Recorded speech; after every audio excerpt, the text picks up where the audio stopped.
Hi there, my name is James Thomson, and I was on the board of OPACC from 2004 right up until a few years ago, actually. And it gives me great pleasure to reach out and to congratulate OPACC on 25 years of service in supporting parents of children with cancer in Ontario. When I think back to those early days when it was just a small group of us sitting around a boardroom table in Toronto, trying to figure out how we could support parents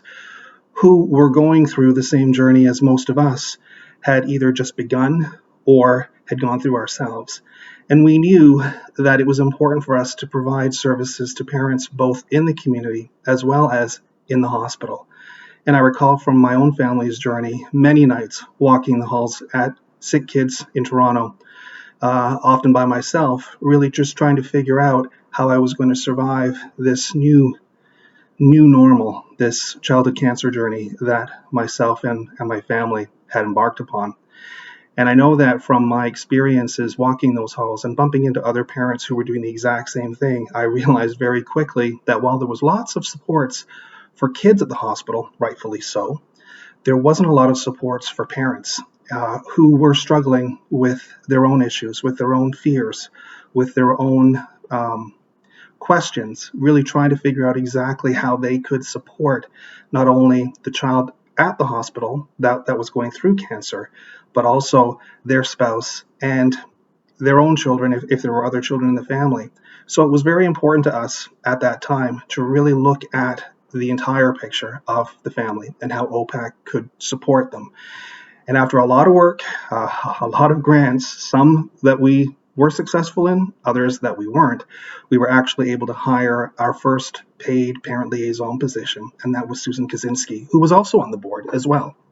and really lended her expertise and her support in helping us get OPACC up and off the ground. And who would have thought 25 years later that OPACC is still a presence at Sick Kids and is still a presence in the community and not only supports families who are going through a cancer journey, but also really looks to the future in other ways of how they can support the broader continuum. For instance, some of the things that we were able to implement in the last couple of years were the parking support program, which was phenomenal because we all know that parking at Sick Kids and parking in Toronto, parking at any hospital in Ontario can be expensive. And because advocacy is a part of our name, we also spent a lot of time advocating for parents with the provincial government and the federal government, looking at EI legislation to change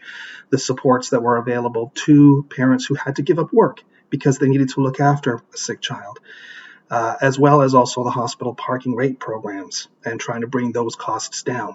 So OPACC's done a lot of work in the background, and sometimes we are very loud and clear in terms of celebrating our success. But other times, we just let the work show for itself. And what a journey it's been. 25 years of slowly growing, of slowly connecting with families across the province, of really supporting those parents who at the lowest time of their lives were looking for someone to reach out to. So on behalf of myself and my family, I really want to thank OPACC for the work it's done and for the work it continues to do. And here's to 25 more years of success and growth.